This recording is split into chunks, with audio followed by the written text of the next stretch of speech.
Hello dear class 4th students, this is our second video from chapter number 9 science. देखिए आज हम पढ़ेंगे experiment 2 दिया हुआ है इसमें। यहाँ पर हमने लास्ट वीडियो में यहाँ तक कंप्लीट कर लिया था और आपको मैंने ये होमवर्क में दिया था। ठीक है, देखिए यहाँ पर एक्सपेरिमेंट 2 में दिया है, आपको ये एक्सपेरिमेंट करके देखना है to observe the properties of gas. Gas की प्रॉपर्टी को आपको ऑब्जर्व करना है, लेकिन इसको आप पहले पढ़ेंगे प्रॉपर और फिर यहाँ पर जो आप फाइंड करेंगे वो आपको करना है। ठीक है, तो ये प्रैक्टिकल वर्क है। और फिर इसके बाद दिया हुआ है चेंजिंग स्टेट ऑफ मैटर्स। देखिए यहाँ पर दिया हुआ है, आपको ये पढ़ना है। Look at the picture given below and fill in the blank. This is ice, it is in solid form. यहाँ आइस दिख रहा है आपको, ये सॉलिड फॉर्म है। Ice is made of water. Ice जो है वो वाटर बन जाता है, या water ice is made of water. Then है did you know water boils at 100 degree Celsius and water freezes at 0 degree Celsius. आपने देखा होगा कि आप बताइए क्या होता है जब कभी आपने देखा आइस क्यूब जो है यदि हम लंबे समय तक अपने हाथों में रखते हैं तो क्या होता है, वो मेल्ट होने लगता है ना। क्या हो जाता है, वो मेल्ट होने लगता है। जिस तरह आइसक्रीम को यदि हम बाहर लंबे समय तक क्या करें, ice cream melt when kept outside for too long. बहुत लंबे समय तक आपने देखा होगा आइसक्रीम भी फ्रीजर में रखा जाता है, और यदि बाहर निकालो तो क्या होता है, लंबे समय तक यदि हम बाहर रखते हैं तो वो भी मेल्ट होने लगती है। ठीक है, और इसी तरह आपने देखा होगा अपने घर में मम्मा को, आपकी मदर को,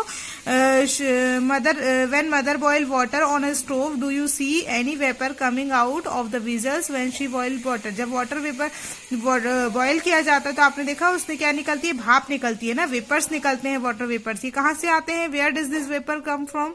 ये कहाँ से आता है वाटर वेपर्स। वाटर वेपर जो है मैटर में change from one state to another on heating और कूलिंग। तो ये है मैटर चेंजिंग। इट मीन्स कि जो मैटर होता है वो अपने स्टेट को बदलता है हीटिंग से कूलिंग में। यदि हम या तो हीट करते हैं, उसको गर्म करते हैं, या फिर कूल करते हैं, तो ये क्या होता है, अपने स्टेट को चेंज करता है। Ice is the solid form of water. When the ice cube is kept outside it start to melt. Ice change into water, this process is called melting. Ice का वाटर में convert होना कहलाता है melting. ठीक है, when you heat water, जब आप water को गर्म करते हैं, it change into water vapours और stream, this process is called evaporation. Evaporation किसको बोलते हैं, जब पानी भाप बनकर ऊपर की तरफ जाता है। When you heat water in a pan and cover it with a lid, you see little water droplets on the lid. When the water vapors cool down, it change into liquid. This process is called condensation. और पानी का जो भाप बनकर ऊपर जाना और फिर उसके बाद जब पानी ठंडा हो जाता है तो उसका लिक्विड में कन्वर्ट हो जाना, दैट इज कंडेंसेशन। और उसका भाप में कन्वर्ट होना वेपिरेशन या इवेपोरेशन बोलते हैं इसको। ठीक है, पानी का। और सॉलिड रूप में वाटर जब होता है, इट मीन्स आइस का मेल्ट हो जाना कहलाता है मेल्टिंग। याद रखिएगा, water exists in all the 3 states. It change from one state to another on heating and cooling. तो heating और cooling के कारण water अपने state को change करता है। जैसे देखो solid है, solid melt होकर liquid बन जाएगा। liquid को यदि आप गर्म करोगे तो वो evaporate होकर गैस बन जाएगा। फिर इसी तरह से गैस जो पानी है वो cool हो जाएगा यदि ठंडा होता है। यदि आप उसको ठंडा कर देते गर्म पानी को तो ये कंडेंसेट हो जाता है। ठीक है, उसी तरह फिर कंडेंसेट जो वाटर है उसको आप फ्रीज कर सकते हैं। लिक्विड है, लिक्विड वाटर को यदि आप गर्म करेंगे तो ठंडा करेंगे, कूल करेंगे तो वो सॉलिड हो जाएगा। ठीक है, तो ये डायग्राम आपको अपनी कॉपी में बनाना है। देखिए यहाँ दिया है, thus it can be generalise as follows. Solid on heating changes into liquid, liquid on heating changes into gas, gas on cooling changes into liquid, liquid on cooling changes into solid. Changes of state can be easily observed in some other substances such as butter and wax. Butter और wax में भी आप ये चीज changes देख सकते हैं। Solution क्या बनता है, देखो यदि आप देखेंगे, take a glass of water and add sugar. पानी में शुगर को ऐड करिए, the sugar will disappear in the water and water will become sweet. पानी क्या हो जाएगा, स्वीट हो जाएगा, क्योंकि शुगर इसमें मेल्ट हो जाएगी। This is called sugar solution. ये सॉल्यूशन जो बनेगा वो क्या कहलाएगा, शुगर सॉल्यूशन। ठीक है, फिर उसके बाद here sugar is the solute and water is the solvent. हाँ देखिए, जिस चीज को आप घोल रहे हैं दैट इज सॉल्यूट। जो चीज आप घोल रहे हैं, घोल क्या रहे हैं, शुगर, तो ये सॉल्यूट है। और जिसमें घोल रहे हैं इट मीन्स वाटर क्या बन जाएगा, सॉल्वेंट। ठीक है, जिसमें चीज को घोला जाता है वो solvent. Solution of sugar and water. ठीक है, वाटर मॉलिक्यूल्स, यहाँ ये जो मॉलिक्यूल्स दिख रहे हैं, और ये है शुगर मॉलिक्यूल्स। ठीक है, वाटर मॉलिक्यूल्स में शुगर के मॉलिक्यूल्स क्या हो गए, डिसॉल्व हो गए, मेकिंग ऑफ शुगर सॉल्यूशन। ये आपने इस तरह से शुगर सॉल्यूशन बनाया। ठीक है, a solution is a mixture in which one substance dissolve into another.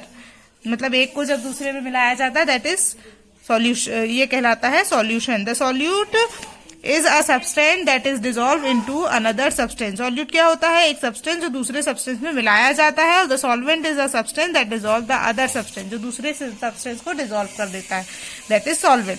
तो याद रखिए solute plus solvent is equals to solution, ठीक है। फिर यहाँ पर दिया है can you name some other solutions. आप इसी तरह से तो एक सॉल्यूशन का नाम बताएंगे। If you go to dissolve sugar in water a time go on dissolving sugar in water, a time will come when no more sugar can be dissolved at that temperature. Such a solution is called saturated solution.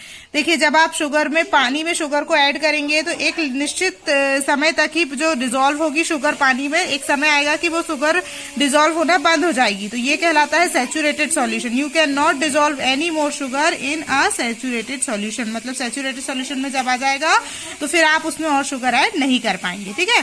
फिर आपको ये था हमारा chapter. आपको 3 state बताया मैंने, liquid, solid and gas. तो ये आपको अच्छे से प्रिपेयर करना है। पूरा चैप्टर हो गया है कंप्लीट। Did you know दिया है some solids such as gold and iron need a very high temperature to melt and turn into liquid, ठीक है। फिर इस तरह से आपको चैप्टर को एक बार फिर से समझना है अच्छे से। पूरा चैप्टर वीडियो को प्रॉपरली देखिए, समझिए। और यहाँ की जो एक्सरसाइजेस इस चैप्टर से रिलेटेड ये मैं आपको व्हाट्सएप में सेंड करूंगी, वहां से आप लोग कवर कर लीजिएगा, ठीक है। Okay everyone, good bye.